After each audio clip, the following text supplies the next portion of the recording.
பழைய மாதிரி பிளெயினா பெயிண்ட் அடிக்க கூடாது. ஆனா பிளெயினா பிரைட்டா இருந்தாலும் வீட டெக்ஸ்சர் எஃபெக்ட் பண்ணணும்னா இந்த வீடியோ உங்களுக்கு தான். ஸ்கிப் பண்ணாம பாருங்க. இப்போ நீங்க பார்த்துட்டு இருக்கிறது இயற்கையா கிடைக்கிற மார்பிள் கிரானல்ஸ் 1 mm இருந்து 3 mm திக்னஸ் வரைக்கும் பொடியாக்கி டைரக்டா உங்க வீட்டுடைய இன்டீரியர் மற்றும் எக்ஸ்டீரியர் வால்க்கு அப்ளை பண்ணலாம். இது எக்ஸ்டீரியர் யூஸ் பண்ணலாம். மழை வெயில்ல எதுவும் ஆகாது. மினிமம் 5 years அஷூரன்ஸ் கொடுக்குறோம். இது ஈகோ ஃப்ரெண்ட்லி நேச்சரா கிடைக்கிற ப்ராடக்ட்டுங்க. இது கூட ஒரு கம் பாண்டிங் ஏஜென்ட், அதாவது லேட்டஸ்ட் டெக்னாலஜியா தயாரிக்கப்பட்ட கம் பாண்டிங் ஏஜென்ட், அதை மிக்ஸ் பண்ணலாம். இந்த மாதிரி கிளிட்டர் காமிக்கிறது உங்களுக்கு வேணும்னா ஆப்ஷனலா இன்டீரியருக்கு யூஸ் பண்ணிக்கலாம், வேண்டாம்னா விட்டுலாம். இது அப்ளை பண்றது ரொம்ப ஈஸி. நார்மலா 25 கிலோ கூட 5 லிட்டர் கம்பவுண்டிங் ஏஜென்ட் கூட பட்டி மிக்சர் வச்சு நல்லா மிக்ஸ் பண்ணிக்கலாம். நான் முன்ன சொன்ன மாதிரி இந்த கிளிட்டர் வேணா யூஸ் பண்ணலாம், வேண்டாம்னா விட்டுறலாம்.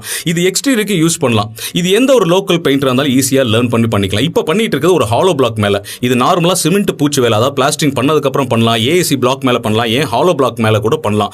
இது அவுட்புட் பாருங்க, அந்த அளவுக்கு பிரீமியமா யூனிக்கா டெக்ஸ்சர் எஃபெக்ட் இருக்கும். இந்த மார்விஸ்டா 1021ங்கிறது ஒயிட் கலர் கூட, மேஜரா ஒயிட் இருக்கும். அது கூட மஸ்டர்ட் கலரும் ப்ளூவும் கலந்த மாதிரி ஒரு காம்பினேஷன். சோ இந்த ப்ராடக்ட் கோயம்புத்தூர் மார்க்கெட் டெவலப்பர்ஸ் கிட்ட தான் இருக்குது. இதை தமிழ்நாடு ஃபுல்லா லான்ச் பண்ணது ஸ்டுக்கோ, வால்டெக், சரவணப்பட்டி, கோயம்புத்தூர்.